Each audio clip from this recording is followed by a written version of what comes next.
கலாத்தியர் 3ஆம் அதிகாரம் 13, 14 ஆகிய வசனங்கள். கலாத்தியர் 3, 13, 14 ஆகிய வசனங்கள். மரத்திலே தூக்கப்பட்ட எவனும் சபிக்கப்பட்டவன் என்று எழுதியிருக்கிறபடி கிறிஸ்து நமக்காக சாபமாகி நியாயப்பிரமாணத்தின் சாபத்துக்கு நம்மை நீங்களாக்கி மீட்டு கொண்டார். ஆபிரகாமுக்கு உண்டான ஆசீர்வாதம் கிறிஸ்து இயேசுவினால் புறஜாதியில் வரும்படியாகவும் ஆவியை குறித்து சொல்லப்பட்ட வாக்கு தத்தத்தை நம் விசுவாசத்தினாலே பெற்றுக்கொள்ளும்படியாகவும் இப்படி ஆயிற்று.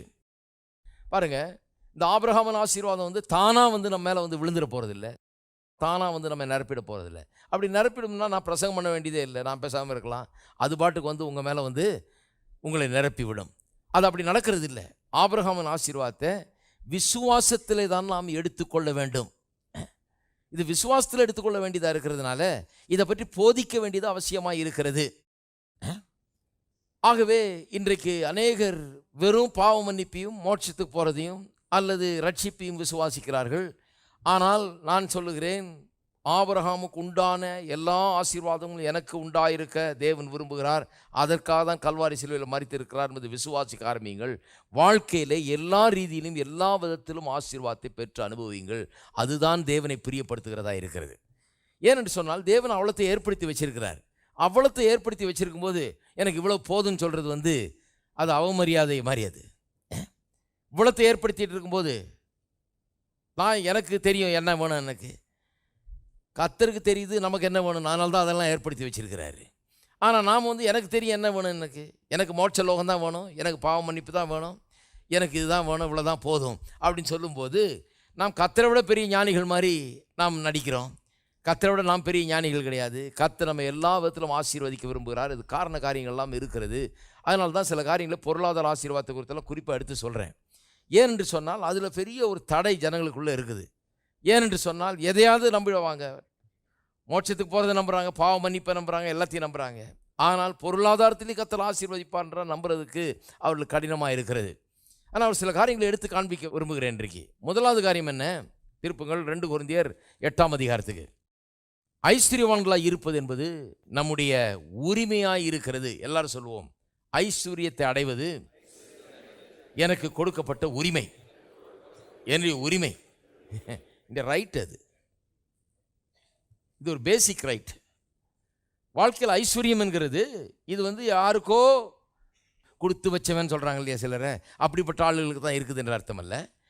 இது இங்கே இருக்கிற ஒவ்வொரு மனிதருக்கும் கொடுக்கப்பட்ட அடிப்படை உரிமையாக இருக்கிறது. கிறிஸ்து இயேசுவின் மூலமாக நமக்கு அது சேர்ந்துருக்கிறது. வாசிக்கிறேன் பாருங்கள், 2 கொரிந்தியர் 8ஆம் அதிகாரம் 9ஆம் வசனம், ரொம்ப முக்கியமான வசனம். நம்முடைய கர்த்தராகிய இயேசு கிறிஸ்துவின் கிருபையை அறிந்திருக்கிறீர்களே, அவர் ஐஸ்வர்யம் உள்ளவராய் இருந்தும் நீங்கள் அவருடைய தரித்திரத்தினாலே ஐஸ்வர்யவான்கள் ஆகும்படிக்கு உங்கள் நிமித்தம் தரித்திரரானாரே. நீங்கள் ஐஸ்வர்யவான்கள் ஆகும்படிக்கு அவர் தரித்திரரானார்.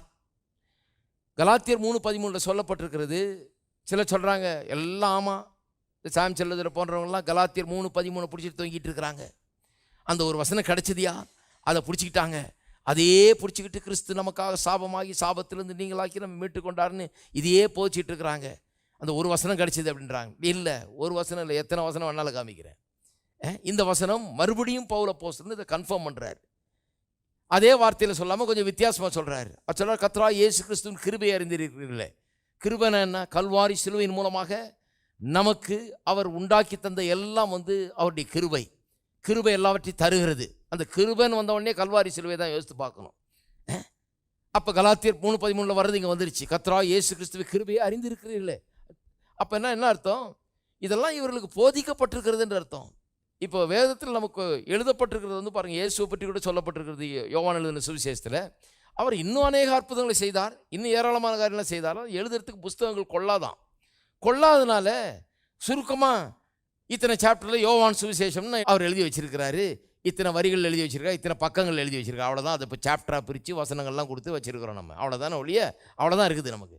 ஆனால் அங்கேயே சொல்லப்பட்டிருக்கு, நீங்கள் வாஸ்து பார்த்தீங்கன்னா யோவான் எழுதின சுவிசேஷத்தில் அதை எழுதினவரே சொல்கிறாரு, இன்னும் அவர் செய்ததெல்லாம் எழுதினா புத்தகங்கள் கொள்ளாது, இடம் பத்தாது, சொல்கிறதுக்கு நேரம் இல்லை, எழுதினா எழுதிக்கிட்டே இருக்கலாம். ஆனால் சுருக்கமாக அதை சொல்கிறோன்னு. அப்போ வேதத்தில் நமக்கு சில காரியங்கள் சொல்லப்பட்டிருக்கு. அங்கிருந்து சில முடிவுகளுக்கு நாம் வர வேண்டும். கர்த்தராகிய இயேசு கிறிஸ்துவின் கிருபையை அறிந்திருக்கிறீர்களே என்று சொல்லும்போது என்ன அர்த்தம்? இவர்களுக்கெல்லாம் சில காரியங்கள் போதிக்கப்பட்டிருக்கிறது. அன்றைய கிறிஸ்தவ சபைக்கு சில காரியங்கள் போதிக்கப்பட்டிருக்கிறது, தெளிவாக அவைகள் கற்றுத்தரப்பட்டிருக்கிறது. அதை இப்பொழுது நினைவுபடுத்தி கொண்டிருக்கிறார். இவ்வளோதான் விஷயம் அப்படின்னு கிடையாது. நிறைய காரியங்கள் போதிக்கப்பட்டிருக்குது. அதனுடைய சாராம்சத்தை தான் வேதத்தில் படிக்கிறோம். ஆகவே தான் பாருங்கள், பிரசங்கியார்களுக்கு பிரசங்கம் பண்ணுறதுனா அல்வா சாப்பிட்ற மாதிரி இது. ஏன்னு சொன்னால் இதெல்லாம் சாராம்சமாக சொல்லப்பட்டிருக்குது, எல்லாம் சுருக்கமாக சொல்லப்பட்டிருக்குது, எல்லாம் சம்மரி ஸ்டேட்மெண்ட்ஸ், எல்லாம் அப்படியே ஒட்டுமொத்தமாக ஒரு 4 வரியில் சொல்லிடுறாங்க. இதை எடுத்து இதற்கு பின்னால் உள்ளவைகளெல்லாம் புரிந்து கொண்டு பல இடங்களில் இதை கேதர் பண்ணி இதை உங்களுக்கு மொத்தமாக அன்றைக்கு என்ன போதிக்கப்பட்டது என்பதை குறித்து அறிவித்து கொண்டிருக்கிறோம். அதுதான் பிரசங்கம். இவ்வளோதான் கிடையாது, இதுக்கு பின்னால் ஏராளமான காரியங்கள் இருக்குது. அதன் அடிப்படையில் தான் இது எழுதப்பட்டிருக்கிறது. அப்போ சொல்கிறார், கர்த்தராகி இயேசு கிறிஸ்துவின் கிருபையை அறிந்திருக்கிறீர்களே. அப்போ ஏற்கனவே அவர்களுக்கு போதிக்கப்பட்டிருக்கிறது உங்களுக்கு தெரியும், இப்போ திரும்பியும் சொல்கிறேன்றாரு. என்ன கிருபை? கிருபைன்னு சொன்னாலே கர்த்தருடைய கிருபை. கர்த்தர் கிருபையினால் இவர்களுக்கு என்ன தந்திருக்கிறார்? கல்வாரி சிலுவையினால் என்ன தந்திருக்கிறார்னு. அவர் ஐஸ்வர்யம் உள்ளவராக இருந்தும். எத்தனை பேர் விசுவாசிக்கிறீங்க இயேசு ஐஸ்வர்யம் உள்ளவராக இருந்தார்னு? பரலோகத்தில் ஐஸ்வர்யம் உள்ளவராக இருந்தார். பூலோகத்தில் இறங்கி வர்றதுனால ஐஸ்வர்யம் இல்லாமல் போனதில்லை. இங்கே வந்த போதும் அவர் வந்ததுனால தரித்திரராகலை, வந்த உடனே தரித்திரராகலை. ஒரு தரித்திரர் எப்படி 5000 பேரை போஷிக்க முடியும்? ஒரு தரித்திரருடைய வஸ்திரத்தை எடுத்து பங்கு போட்டுக்குவாங்களா யாராவது? ஒரு தரித்திரர் 12 சீஷர்கள், 70 இன்னும் கொஞ்சம் 70 சீஷர்கள், அப்புறம் இன்னும் சில பெண்கள்லாம் அவருக்கு ஊழியம் செய்து கொண்டு இருந்தார்கள், அவருக்கு உதவி செய்தால் இருக்குது. கிட்டத்தட்ட 100 பேர் கொண்ட காஸ்பிள் டீமு. இதெல்லாம் ஒரு தரித்திரரை வச்சுருக்க முடியுமா? ஊராக போய் ஒரு தரித்திரர் பிரசங்கம் பண்ண முடியுமா? யோசித்து பாருங்கள். ஒரு தரித்திர பெரிய பெரிய டேக்ஸ் கலெக்டர், இன்கம் டேக்ஸ் ஆஃபீஸர்லாம் ஒரு ஏழை தரித்திர ஒன்றும் இல்லாதவனை ஓட்டாண்டியை விருந்து கூப்பிடுவாங்களா தங்களுடைய வீட்டுக்கு? ஹலோ, பைபிளை சரியாக வாசித்து பாருங்கள். இயேசுவை தரித்திரர் ஆக்கிடாதீங்க. பூமியில் பானத்திலேருந்து இறங்கினோடனே ஒரு ஏழையாக வந்துட்டாருங்க, மாட்டு தொழுவத்தில் பிறந்தார். கொஞ்சம் கரெக்டாக வாசிக்கணும். புல்லணையில் கடத்தியிருந்தார்கள் இருக்குது. அதை உடனே அதை மாட்டு தொழுவமாக்கி அதை க்ளோரிஃபை பண்ணி அதை மகிமைப்படுத்தி அது அவர் தான் அவர் மாட்டு. அப்போ நீங்கள் ஏன் மாட்டு தொழுவத்தில் பிறக்கல? பெருசாக சொல்லுவாங்க பாருங்கள் ஜனங்க. இவங்க மட்டும் போய் பெரிய ஆஸ்பத்திரியில் பிறக்கிறது. அவர் மாட்டு தொழுவத்தில் பிறந்தாராகும். அங்கே இடம் இல்லைங்க, ரூமுக்கு ட்ரை பண்ணாங்க, இடமே இல்லாதனால அங்கே இருக்க வேண்டியதாக போச்சு. அவ்வளோதான ஒழிய இவங்க பிளான் பண்ணி நல்ல மாட்டு தொழுவமாக பாரு, பிளாட்ஃபார்மாக பாருன்னு சொல்லி அப்படி பிறக்கல அவர். இதெல்லாம் யோசித்து பார்க்க வேணும். இதெல்லாம் வேத வசனம் ஒரு இது கிடையாது பாருங்கள். இதை வச்சு நம்முடைய தரித்திரத்தை நியாயப்படுத்துறதுக்காக இது எழுதப்படவில்லை. இது சத்தியம். தேவாதி தேவன், வானத்தையும் பூமியும் உண்டாக்கின தேவன், அவர் மாம்ச ரூபம் எடுத்து இந்த பூமியில் வர்றாருங்க. வந்ததுனால ஒன்று தரித்திரமாகலை, வர்றாரு. வியாதியஸ்தில் சோமாக்குகிறார், பிசாசில் விரட்டுகிறாரு, ஏராளமான பேர் பின்னால் வர்றாங்க, ஆயிரக்கணக்கான பேரை போஷிக்கிறாரு, அற்புதங்களை செய்கிறாரு. இவ்வளவு அவர் பிரசங்கம் பண்ணால் ஆச்சரியப்படுறாங்க. இப்படிலாம் பிரசங்கம் பண்ணுற ஆள் தரித்திரமாக இருக்கவே முடியாது எனக்கு தெரிஞ்ச வரைக்கும். ஹலோ,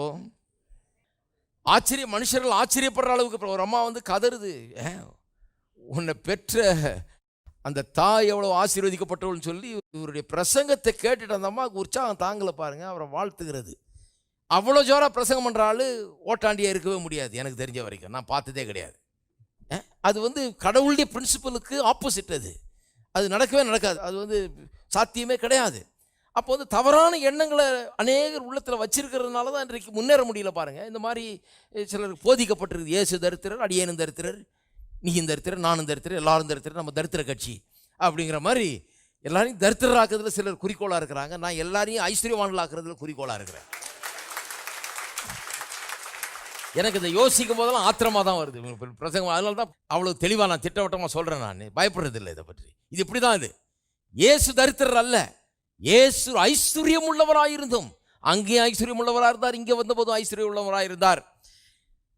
அவர் ஐஸ்வர்யம் உள்ளவராக இருந்தும் நீங்கள் அவருடைய தரித்திரத்தினாலே ஐஸ்வர்யவான்படி உங்கள் நிமித்தம் தரித்திரரானாரே.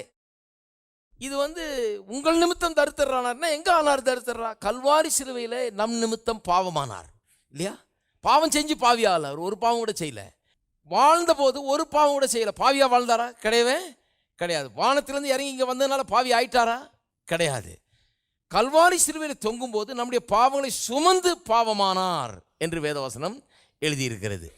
நான் சொல்கிறேன், கல்வாரி சிலுவையில் பாவமானார்னு சொன்னால் கல்வாரி சிலுவையில் தான் தரித்திரமும் ஆனார். வேற எங்கேயும் தரித்திரரா இல்லை. அவர் சிலுவையில் தான் தரித்திரத்தை சுமந்தார். உங்கள் நிமித்தம் தரித்திரரானாரே என்றது உலகத்தில் வந்த உடனே தரித்திரரா இல்லை, சிலுவையில் தொங்கும் போது சாபமானார் என்று கலாத்தியர் 3:13 எழுது இல்லையா? அதுதான். எங்க சாபமானார்? அங்கதான் சாபமானார். உலகத்தில் வாழ்ந்துட்டு இருக்கும்போது சாபமா இல்லை. நல்லா யோசித்து பாருங்க. உபாகம் 28 ஆசீர்வாதம் சாபத்தை பற்றி சொல்லி இருக்குது. இந்த வசனங்களை கேட்டு அதை செய்ய கவனமா இருந்து அதை செஞ்சா இந்த ஆசீர்வாதங்கள்லாம் உங்கள் மீது பலிக்கும். அதை செய்யக்கூடிய ஆள் அன்றைக்கி ஒருவன் கூட கிடையாது. பழைய ஏற்பாட்டு காலத்தில் ஒரு ஆள் கூட தேவனுடைய கட்டளையின்படி நடந்தது கிடையாது, செய்தது கிடையாது. ஒரு ஆள் கூட ஆசீர்வாதத்துக்கு தகுதியே கிடையாது. நியாயப்பிரமாணத்தினால ஆசீர்வாதத்தை பெற்றுக்கொண்ட ஆள் கிடையவே கிடையாது. நான் எல்லாத்தையும் செஞ்சுட்டு 10 கற்பனைகள் நிறைவேற்றுன்னு யாரும் ஆசீர்வாதத்தை பெற்றுக்கொள்ளவே முடியாது. எப்படி ஆசீர்வாதத்தை பெற்றுக்கொண்டாங்க? ஒரு ஆட்டுக்குட்டி அடித்து அதனுடைய ரத்தத்தை சிந்தி இவர்களுக்காக இயேசு என்கிற இரட்சகர் வரப்போகிறார் என்பதை விசுவாசித்து அந்த இரட்சகர் எனக்கு பாவத்தை போக்குவார், என்னுடைய பாவங்களை எல்லாம் போக்குவார்னு சொல்லி விசுவாசித்து அதை காண்பித்து தான் ஆசீர்வாதத்தை பழைய ஏற்பாட்டிலே பெற்றுக்கொண்டார்கள். இருக்கீங்களா? நிறைய மீட்டி சப்ஸ்டன்ஸை சொல்லிட்டு இருக்கிறேன். திடீர்னு கடகடன்னு சொல்லிட்டாரு. அது அப்படிதான். அது பழைய ஏற்பாட்டில் யாரும் கற்பனையெல்லாம் கை கொண்டு ஒன்றும் ஆசீர்வதிக்கப்படலை. யாரும் கை கொள்ளவே இல்லை. வேதத்திலே சொல்லியிருக்குது, இயேசுவை தவிர யாரும் கை கொண்டதே கிடையாது. இயேசு வந்தார் இந்த பூமியிலேயே நியாயப்பிரமாணத்துக்கு உட்பட்டவராய் பிறந்தவர்கள் மத்தியிலே ஒரே ஒரு மனுஷன்தான் நியாயப்பிரமாணத்தில் எழுதப்பட்டிருக்கிற எல்லாவற்றையும் கை கொண்டவர். அவர் இயேசு. அவர் எப்படி தரித்திரராக இருக்க முடியும்? அவர் எப்படி ஆசீர்வதிக்கப்படாமல் இருக்க முடியும்? அப்படிப்பட்ட ஆளை பற்றி தான் 28 சொல்லப்பட்டிருக்குது. இந்த ஆசீர்வாதங்கள் எல்லாம் உண்மையில் பலிக்கும், உன்னை ஓவர் டேக் பண்ணுன்னு சொல்லியிருக்குது. நான் சொல்லுகிறேன், இயேசு இந்த பூமியில் வந்தபோது ஆசீர்வாதங்கள் அவர் மீது ஓவர் டேக் பண்ணிட்டு இருக்குது. போகிற இடங்கள்லாம் பிசாசு ஓடுது, வியாதியஸ்தர்லாம் சொஸ்தமாகிறார்கள், தேவையெல்லாம் சந்திக்கப்படுகிறது, ஏராளமான ஜனங்கள் தேவனை பின்பற்ற வருகிறார்கள். ஏன்? ஆசீர்வாதம் அவரை ஓவர் டேக் பண்ணுது. தேவனுக்கு பிரியமான மனுஷன் இவர். அவர் சாபத்தில் வாழலை. இந்த பூமியில் இருந்தபோது ஆசீர்வாதத்தில் யாராவது ஒருத்தர் வாழ்ந்தால்னா அவர் தான் வாழ்ந்தார். அவர் சாபத்தில் வாழ முடியாது. ஏன்னா அவர் ஒருத்தர் தான் இந்த நியாயப்பிரமாணத்தை நிறைவேற்றினவர். நியாயப்பிரமாணத்தை நிறைவேற்றின ஒரு ஆள் கூட கிடையாது. நிறைவேற்றினவர் எப்படி சாபத்தில் வாழ முடியும்? நிறைவேற்றினாதான் ஆசீர்வாதம். நிறைவேற்றி ஆசீர்வாதத்தை பெற்றவர் அவர். அவர் நிறைவேற்றினதுனால நான் ஆசீர்வாதத்தை பெறேன், நீங்கள் ஆசீர்வாதத்தை பெறீங்க. நாம நிறைவேற்றினதுனால அல்ல, அவர் நமக்காக நிறைவேற்றி விட்டார். இதுதான் கதையே. ஹலோ, இருக்கீங்களா? எல்லாருக்கும் வழங்குதா? இன்னைக்கு சொல்கிறது கடகடன்னு சொல்லிட்டு போகிறேன், ஆனால் அது விளங்கிக்கணும். இதெல்லாம் தரவாக இருக்கணும். இதெல்லாம் அப்போ அப்படிப்பட்ட கடவுளுக்கு பிரியமாக நடந்து ஒரு காரியம் கூட கடவுளுக்கு பிரியமில்லாத செய்யாத ஒரு ஆள், எப்போவுமே கடவுளுக்கு பிரியமாக வாழ்ந்த ஆள் எப்படி ஆசீர்வாதம் இல்லாமல் இருக்க முடியும்? நான் சொல்கிறேன், அவர் ஆசீர்வாதமாக வாழ்ந்தார். கல்வாரி சிலுவையில் தொங்கும்போது அவர் சாபமானார் என்று கலாத்தியர் 3:13 சொல்லுது. அதைத்தான் இங்கே 2 கொரிந்தியர் 8:9 சொல்லுகிறது. உங்கள் நிமித்தம் தரித்திரரானாரே என்று சொல்லும்போது அந்த கல்வாரி சிலுவையில் சாபமானாரே அப்போ தரித்திரரானதை பற்றி தான் இங்கே சொல்லப்பட்டிருக்கிறது. இருக்கீங்களா? அப்போ சிலுவை அங்கே நடந்தது என்ன என்று பாருங்கள், யோசித்து பாருங்கள். அங்கே தான் தரித்திரரானார். ஏசு ஏழை கிடையாது, அங்கே தரித்திரரானார், அங்கே பாவமானார். அப்போ எதுக்கு தரித்திரரானார்? நீங்களும் தரித்திரராக இருந்தால் அவரும் தரித்திரராக இருக்கிறதுக்கா? கிடையாது. அவர் தரித்திரரானார்ன்றதை நீங்கள் இன்றைக்கி ஏற்றுக்கொண்டீங்கன்னா ஐஸ்வர்யம் உங்களுடையது என்பதை நீங்கள் விசுவாசிக்க வேண்டும். நீங்களும் தரித்திரராக இருந்தால் அவரும் தரித்திரராக இருந்தால் அப்புறம் அவர் தரித்திரரானதுக்கு அர்த்தமே இல்லாமல் போயிடுது. அதனால தான் நான் சொல்கிறேன், ஐஸ்வர்யவானாக இருப்பது என்னுடைய பிறப்பு உரிமையாக இன்றைக்கு இருக்கிறது. இயேசு கிறிஸ்துவுக்குள்ளே மறுபடியும் பிறந்த விசுவாசியாக இருக்கிற நான் ஐஸ்வர்யவானாக இருக்க வேண்டும்.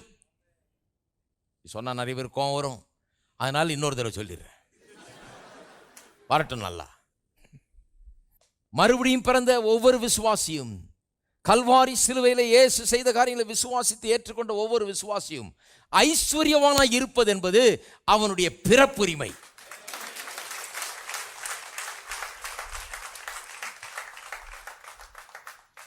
இதை மறக்கவே கூடாது. தான் அது பிறப்புரிமை. எல்லாம் சொல்லுங்க, என்னுடைய பிறப்புரிமை. பாருங்க, நான் சொன்னேன் இல்லையா, ஆதியில் உண்டாக்குன உடனே ஆசீர்வதிச்சாருன்னு. ஆசீர்வதிக்கப்பட்டு வாழ்க்கை ஆரம்பித்தவன் மனுஷன். ஆசீர்வாதமாகவே வாழும்படியாக அவன் நியமிக்கப்பட்டவன். அதான் மனுஷன். அதனால் இப்படி சொல்லலாம், the urge of life principle in you is towards growth, expansion and life more abundant. உங்களுக்குள்ளே இருக்கிற இந்த வாழ்க்கையின் அடிப்படை பிரமாணம் என்னவென்றால், எல்லாமே எதை நோக்கி போய் கொண்டிருக்க வேண்டும்? growth, வளர்ச்சி, எக்ஸ்பேன்ஷன், பெரிதாகுதல், abundant life, பரிபூரண வாழ்க்கை. இதை நோக்கி தான் போயிட்டு இருக்கணும். அதான் சொல்றார், பலுகி பெருகி பூமி நிரப்பி எல்லாத்தையும் கீழ்ப்படுத்தி ஆண்டு கொள்ளுங்கள்னு. அப்போ லைஃப் பிரின்சிபல் அது. எல்லாமே பாருங்க, எல்லாமே வளருதுங்க. வளரணும். நாய் குட்டி போடுது, கடகடன் பெருகுது அது பாட்டுக்கு. அதுதான் லைஃப் பிரின்சிபல். தான் விதையை வச்சிங்கன்னா கடகடன் மரம் வருது, பழம் வருது. லைஃப் பிரின்சிபல் தான். வளரணும், கனி கொடுக்கணும். அதான் லைஃப் பிரின்சிபல். அது எல்லாருமே ஏற்றுக்கொள்வார்கள். யார் உலகத்தில் யாருமே இது இல்லைன்னு சொல்லவே முடியாது. growth, எக்ஸ்பேன்ஷன், வளர்ச்சி, வரவர விருத்தி அடைவது என்பது லைஃப் பிரின்சிபல். இது மனுஷன் அடிப்படையில் அப்படிதான் உண்டாக்கப்பட்டிருக்கிறான். இது இல்லைன்னு சொல்ற ஆளுக்கு மூலக்கோளாறுன்னு அர்த்தம். இது இப்படிதான். அது அப்படி சொன்னா வழங்குது பாருங்க. சிலருக்கு இல்லை போட்டு குழப்பி வச்சிருக்கிறாங்க. அது அப்படிதான். வளரணும். நீங்க பிறந்தீங்க, பிறந்தப்ப என்ன சைஸ்ல இந்த குழந்தைய பார்த்தோம்? என்ன சைஸ்ல இருந்தது? அந்த சைஸ்ல தான் நான் இருந்தேன். இன்னைக்கு என்ன சைஸ்ல இருக்கேன் பாருங்க. இன்னும் சிலர்லாம் பாருங்க, இங்க இருக்கிற ஆளுங்கள்லாம் பனைமரம் மாதிரி இருக்கிறாங்க. இப்படி பார்க்க வேண்டியதா இருக்குது அவங்கள. லைஃப் பிரின்சிபல் தான். அந்த பிள்ளை வளரலைன்னா அந்த பெற்றோர் உட்காந்து சந்தோஷப்பட மாட்டாங்க. பிறந்த அன்னைக்கு அப்படி இருந்ததோ அப்படியே இருக்குதியா அப்படின்னு சொல்ல மாட்டாங்க, சந்தோஷப்பட மாட்டாங்க அதை பற்றி. ஒருத்தர் சொல்றாரு, அடியேன் 40 வருஷத்துக்கு முன்னால் ஞானஸ்தானம் பெற்றேன், இன்றைக்கு வரைக்கும் அடியேன் அப்படியே இருக்கிறேன். அடப்பாமே, நீங்கெல்லாம் மாறிட்டீங்கயா. நீங்கெல்லாம் அங்கங்க போய் படிச்சுட்டு வந்து இப்படியே வர வர வர வித்தியாசமான ஆளா. நான் அப்படியே 40 வருஷமா அடியேன் அப்படியே இருக்கிறேன். நான் என்ன பேசுறீங்க நீங்க? வாழ்க்கையின் பிரமாணத்துக்கு விரோதமாய் பேசி கொண்டிருக்கிறீர்கள். வாழ்க்கைன்னு சொன்னா வர வர விருத்தி அடைந்து மாறிக்கொண்டு வளர்ந்து கொண்டு பெரியாகிக்கொண்டு முன்னேறி கொண்டு போய்கொண்டே இருக்கணும். அறிவு விருத்தி அடைந்து கொண்டே இருக்கணும். அன்னைக்கு தெரியாதெல்லாம் இன்னைக்கு தெரியுது. எங்க தாத்தா மாட்டு வண்டியில போனவர், ஆனா நான் மாட்டு வண்டியில போக தயார் இல்லை. அவர் போனார்னா நான் போகணுமா? அவர் எங்க தாத்தா தான். ஆனா அவர் காலத்துல கார் அவ்வளவு கிடையாதுங்க. அவர் மாட்டு வண்டியில் போனார். அதனால நானும் அடியேனும் மாட்டு வண்டியில் தான் போக கிடையாது. இயேசு கழுதியில சவாரி செய்தாரு. ஒருத்தர் சொல்றாரு, இயேசு இன்றைக்கு இருந்தா அப்படி இருப்பாரா?